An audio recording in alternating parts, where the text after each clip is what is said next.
5 horror stories that will keep you up at night. 1. The lost phone. It was a chilly autumn evening when I realized my phone was missing. Panic surged for me as I frantically searched my pockets, my bag, and the car, but it was nowhere to be found. The thought of being without my phone sent a shiver down my spine, but little did I know that the terror was just beginning. I retraced my steps, desperately hoping to find it on the ground or buried beneath the car's seats, but there was no sign of it. With a heavy heart, I accepted the fact that it was lost for good. That night, as I lay in bed, a profound sense of unease washed over me. My phone contained my life, personal messages, photos, and access to my most intimate thoughts and secrets. The idea of a stranger having access to all that was deeply unsettling. It was around midnight when it started, a faint, eerie humming sound coming from somewhere in my room. My heart skipped a beat as I sat up in bed, straining to identify the source of the noise. It was like the soft, ghostly whisper of a distant melody, and it sent a chill down my spine. I glanced around the room, my eyes adjusting to the darkness. The room was bathed in the pale glow of the moonlight filtering through the curtains. Nothing seemed out of the ordinary. That's when I noticed that my laptop was open on my desk, its screen illuminated. I had left it there earlier in the day, but I hadn't been using it recently. My unease deepened as I approached the desk. On the laptop screen, a message had appeared. It was a simple, eerie phrase. "I have your phone." My blood ran cold as I read the words, and my heart raced with fear. Who could possibly have my phone, and how did they know how to contact me through my laptop? The message was accompanied by a soft, ominous laugh, a distorted, ghostly sound that seemed to emanate from the shadows themselves. I felt a presence in the room, a malevolent force that seemed to watch and wait. Fear gripped me, and I quickly shut the laptop, hoping to silence the eerie message. But then, my phone buzzed on the nightstand. It was a call from an unknown number, and the screen displayed a chilling image, a cracked, ominous smile that seemed to mock me. With trembling hands, I answered the call. A voice, distorted and raspy, spoke from the other end. "You shouldn't have lost your phone," it hissed, the words dripping with malevolence. I tried to speak, to demand answers, but my voice caught in my throat. The caller continued, each word sending shivers down my spine. "I have your secrets, your messages, your photos. I know everything about you." The caller proceeded to describe personal details of my life, things that no one should have known. My heart pounded in my chest as I realized the gravity of the situation. It was as though I was being watched, scrutinized, and stalked by an unknown entity with access to my most private moments. As the night wore on, the calls and messages continued, each one more disturbing than the last. The voice on the other end grew more taunting, more sinister. It knew my deepest fears, my darkest secrets, and it reveled in tormenting me. I tried contacting the police, but they could offer little help without concrete evidence. They suggested I change my locks and increase security, but the feeling of being watched never left me. Every shadow, every creak of the floorboards, seemed like a threat. Days turned into weeks, and the torment showed no signs of stopping. Sleep became elusive, and I became a prisoner in my own home. The eerie messages and calls continued, a constant reminder that I was being hunted by an unknown, malevolent force. I knew I had to take matters into my own hands. With the help of a tech-savvy friend, we traced the source of the messages to an anonymous online account. But when we tried to confront the perpetrator, the account disappeared without a trace, leaving us with nothing but dead ends. The horror of those weeks left an indelible mark on my psyche. To this day, I can't shake the feeling of being watched, of being at the mercy of an unseen entity with access to my most private moments. The lost phone was never found, and the eerie messages eventually ceased, but the fear lingers on, a constant reminder that in the digital age, our deepest secrets can be stolen and used against us by those who lurk in the shadows. 2. The Basement Tenant. It was a bright summer afternoon when the strange occurrences began. My wife, Sarah, and I had just moved into a charming old house in a quiet suburban neighborhood. We thought it was the perfect place to start a family, a peaceful haven away from the hustle and bustle of the city. Little did we know, our idyllic life was about to take a chilling turn. As we settled into our new home, we couldn't help but notice odd, inexplicable things. Objects would go missing, only to reappear in the most unexpected places. Our footsteps echoed in the empty rooms, even when we were sure we were alone. And then there were the strange noises. Soft, muffled sounds that seemed to emanate from beneath the house. One evening, as we were preparing dinner in the kitchen, A loud thud echoed from the basement. I rushed down the creaky wooden stairs, my heart pounding. The basement was dimly lit, the air heavy with the scent of old wood and dampness. It seemed empty, but I couldn't shake the feeling that we were being watched. As I inspected the area, I noticed something unusual. A small, makeshift bed tucked away in a corner, hidden beneath an old top. My heart skipped a beat as I realized that someone had been living down here, unbeknownst to us. Panic washed over me as I imagined the possibilities. A squatter, an intruder, or something far more sinister. I called out to Sarah, and she joined me in the basement. Her eyes widened in shock as she saw the bed. We knew we had to confront the situation, so we ventured deeper into the dimly lit space, our footsteps echoing eerily. Suddenly, we heard a soft, almost whispered voice. A plea for help. "Please, don't call the police," it begged, trembling with fear. We froze in our tracks, our hearts racing. The voice had come from behind a tattered curtain that separated a hidden alcove. We approached cautiously, our senses on high alert. As we pulled back the curtain, we were met with a shocking sight. A thin, disheveled man cowered in the corner, his eyes wide with terror. He was filthy, his clothes tattered, and his face was pallid from days or even weeks spent in darkness. "Who are you?" I stammered, my voice quivering with a mix of fear and confusion. The man explained that he had been living in our basement for months, hiding in the shadows, stealing food and essentials to survive. He claimed he had nowhere else to go, that he was running from something or someone, but he refused to elaborate further. Our minds raced as we tried to comprehend the situation. We couldn't simply turn him away, but we also couldn't let a stranger remain in our home. Sarah and I exchanged worried glances, knowing that we had to make a decision. With cautious empathy, we offered him some food and a change of clothes. He accepted gratefully, but his eyes never left us, as though he was still wary of our intentions. As the days turned into weeks, we found ourselves in a tense coexistence with the men in our basement. We couldn't shake the feeling of being watched, of sharing our home with a stranger who had once been nothing more than a ghostly presence beneath our feet. One night, as we lay in bed, we heard a soft, mournful wailing coming from the basement. We rushed downstairs, our hearts in our throats, only to find the man writhing on the floor, his face contorted in agony. We called an ambulance, and as the paramedics tended to him, he whispered cryptic warnings about a malevolent presence that had been haunting him, something he called the Shadow. As the days went by, his condition worsened, and his ramblings grew more incoherent. We couldn't escape the growing unease that had enveloped our lives. It was as though the darkness of the basement had seeped into our very souls. One night, as we lay in bed, we heard a blood-curdling scream from the basement. We rushed downstairs only to find the man's lifeless body sprawled on the floor, his eyes wide with terror as though he had seen something beyond human comprehension. The police investigated, but they could find no explanation for his death. The basement was empty, devoid of any signs of the malevolent presence he had spoken of. We were left with unanswered questions and a profound sense of unease that clung to our home like a haunting specter. We couldn't shake the feeling that something had taken root in the basement, something dark and otherworldly. As we tried to move on with our lives, we couldn't escape the chilling sensation that we were not alone in our own home, that we were sharing it with a presence that defied explanation. A presence that had claimed the life of the man in our basement and left us forever haunted by the inexplicable horrors that had unfolded within our walls. Free, the stalker next door. Moving into a quiet suburban neighborhood had always been a dream of mine. After years of living in cramped apartments in the city, the quaint little house with the white picket fence seemed like the perfect escape. It was a cozy haven, a place where I hoped to find peace and solace. Little did I know that my new neighbor, M.S. Simmons, would turn my dreams into a living nightmare. At first, M.S. Simmons appeared to be the friendly, elderly woman next door. She welcomed me with warm smiles and freshly baked cookies, inviting me over for tea and sharing tales of the neighborhood's history. She had lived there for decades, she said, and her genuine friendliness put me at ease. As the days turned into weeks, our neighborly interactions continued, becoming increasingly frequent. M.S. Simmons would visit me almost daily, often unannounced, knocking on my door with a cheerful demeanor. I found it endearing, but as the visits became more frequent, my sense of unease grew.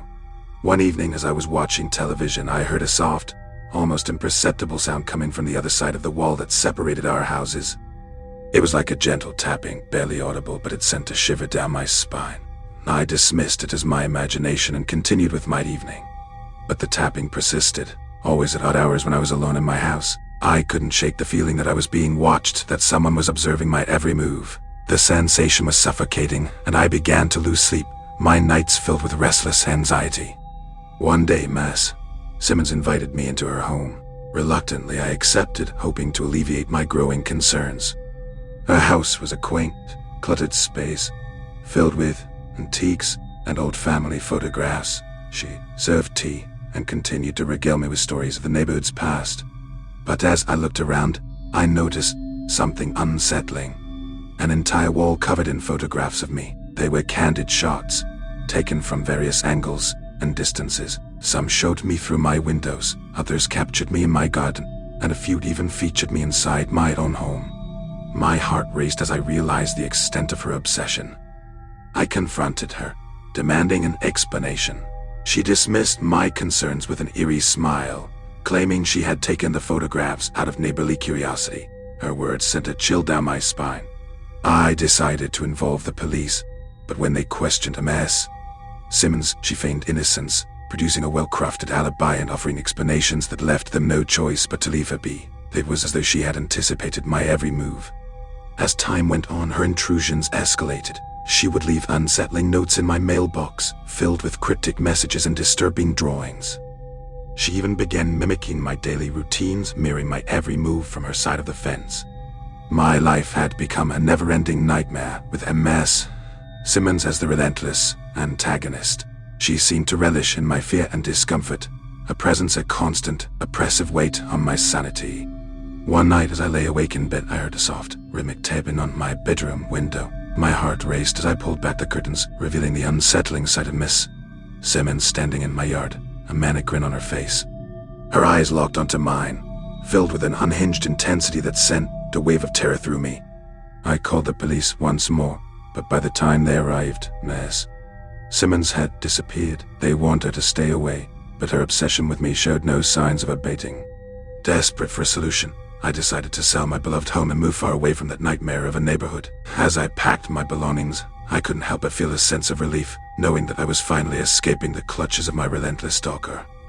But as I left that house behind, I couldn't shake the chilling sensation that Miss Simmons would always be lurking in the shadows, a constant reminder that the horrors of the past could never truly be escaped. 4. The Unexplained Disappearances. It was a picturesque little town, nestled among rolling hills and surrounded by dense forests. My decision to move to such a serene place was fueled by a desire for peace and solitude. But as the days turned into weeks, I couldn't ignore the unsettling undercurrent that ran beneath the town's idyllic facade. A string of inexplicable disappearances that would haunt me for the rest of my life. The first incident occurred shortly after my arrival. I was out for a walk, exploring the quaint streets lined with charming houses, when I stumbled upon it. An abandoned car parked haphazardly at the edge of the woods. The engine was still running, its headlights piercing the gathering dusk. I approached cautiously, my senses on high alert. The interior of the car was in disarray, as though the driver had left in a hurry. I scanned the surroundings, calling out for any sign of the owner, but there was only silence, broken only by the faint rustling of leaves in the wind. I contacted the local authorities, and they arrived to investigate, but there were no clues, no signs of foul play or a struggle. It was as though the driver had simply vanished into thin air. The car's owner was reported as a missing person, and the town was left in a state of unease. Weeks passed, and the town was gripped by a growing sense of fear and paranoia. More cars were discovered, abandoned in various locations, their owners nowhere to be found. It was as though the town had become a magnet for inexplicable disappearances, and no one felt safe anymore. I couldn't escape the sense of foreboding that settled over the town. The streets, once filled with laughter and friendly greetings, now felt deserted and eerie. I could feel the weight of uncertainty in the air, a palpable sense that something sinister was at play. One evening, I was returning home from a visit to the local grocery store when I noticed a car parked in front of my house. Panic surged through me as I realized that it wasn't mine, and I had no guests or visitors scheduled. My heart raced as I approached cautiously, my mind filled with dread. The car's engine was running, and the driver's door was ajar. The interior was empty, the keys still in the ignition.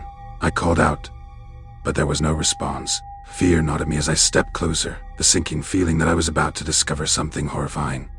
Inside the car, I found a purse and a cell phone, but there was no sign of the owner. My hands trembled as I picked up the phone and saw a text message on the screen. It was from an unknown number, and the message was chillingly brief. "You're next." My heart pounded in my chest as I looked around. My senses heightened to every sound and movement. I felt like I was being watched, that someone was lurking in the shadows, waiting for me to let my guard down. I called the police, and they arrived promptly, their expressions filled with a mix of concern and confusion. They searched the area, but once again, there were no clues, no signs of the cousin or any potential abductors. As the days turned into weeks, the disappearances continued, each one shrouded in mystery. The town was paralyzed by fear, and residents began to barricade themselves in their homes, their once welcoming community transformed into a fortress of paranoia. I couldn't shake the sensation that I was being watched, that the ominous message on the abandoned phone had been a warning. I couldn't sleep, and every noise in the night sent my heart racing. One day, as I was leaving my house, I noticed a car parked nearby, its engine running. My pulse quickened as I recognized it. It was the same car I had discovered in front of my house weeks ago. The message on the phone had been a chilling premonition, and I couldn't escape the horrifying realization that I was indeed next. Fear and panic consumed me as I realized that there was no escape, no one to turn to for help. The town had become a ghost town, its once familiar streets now a haunting reminder of the unexplained disappearances that had shattered its tranquility. As I stared at the abandoned car, I knew that my fate was sealed, and I could only hope that one day, someone would uncover the dark secrets that lay beneath the surface of that seemingly peaceful town, and the chilling truth behind the inexplicable disappearances that had torn it apart. 5. The haunting echoes. My childhood home had always been a place of warmth and comfort, filled with cherished memories of laughter and love. But when I returned to it years later, I couldn't shake the feeling that something had changed. It was as though the walls themselves held a haunting secret, one that was about to unravel before my very eyes. The house had been empty for years, and I had decided to visit to retrieve some old family photographs. As I stepped through the creaky front door, a shiver ran down my spine. The air was heavy with a musty, stagnant scent, and the once familiar surroundings now seemed eerie and unfamiliar. The room that had once been my childhood bedroom was locked, its door seemingly untouched for years. I had no key, and the thought of breaking it open didn't sit right with me. Instead, I decided to explore the rest of the house, hoping to find the photographs elsewhere. As I moved through the dimly lit corridors, I couldn't escape the feeling that I was being watched. Shadows danced at the edges of my vision, and strange, unsettling sounds echoed through the empty rooms, but I dismissed it as mere imagination, a consequence of the eerie atmosphere that clung to the house. It was in the living room that I first heard it. A faint, desperate cry for help, a voice that sent a chill racing down my spine. "Help me," it pleaded, the words quivering with fear. My heart pounded in my chest as I tried to locate the source of the voice. It seemed to be coming from the locked room, the very room I had been unable to access. I rushed to the door, my hands trembling as I tugged at the doorknob. It was locked tight, and no matter how hard I pulled, it refused to yield. "Help me, please," the voice continued, growing more frantic with each plea. But the voice was not unfamiliar. It was my own, echoing back at me as though from a distant, forgotten past. I stepped back, my mind racing with fear and confusion. How could my own voice be calling for help from within that locked room? It was an impossibility, a nightmarish puzzle that I couldn't begin to solve. I decided to seek help from a locksmith, hoping to unlock the door and uncover the source of the haunting voice. As the locksmith worked, a profound sense of unease washed over me, and I couldn't shake the feeling that something terrible awaited me on the other side. With a final turn of the key, the door swung open, revealing a room bathed in a sickly, yellow light. The air was frigid, and the room was filled with a sense of desolation that sent shivers down my spine. And there, in the corner of the room, was a mirror that held a reflection I couldn't comprehend. It was me, but not me. It was a distorted, twisted version of myself, my eyes filled with terror and desperation. "Help me," the reflection pleaded once more, its voice a haunting echo of my own. I stumbled back, unable to tear my eyes away from the mirror. The room seemed to close in around me, and the walls pulsed with an otherworldly energy. It was as though the very essence of the house had been corrupted by some malevolent force. As I reached out to touch the mirror, my hand passed through the glass, sending ripples of cold dread through my veins. The reflection reached out as well, its fingers grasping at empty air as though it longed to escape. I knew then that I had uncovered a sinister presence within the house, a force that had trapped my own voice, my own essence, in a nightmarish mirror world. I fled the room, leaving the door locked once more, and never returned to that accursed place. The haunting echoes of my own voice still linger in my mind, a chilling reminder that some secrets are best left undisturbed, and that the past can hold horrors beyond imagination. Which story caught your attention the most? Let us know in the comments below. And don't forget to like and subscribe for more content. Until next time, stay safe. And thank you for watching. I hope you enjoyed today's video. Check out my website in the description below to see what I'm writing, and just below there are some suggestions related to what we talked about today. Peace.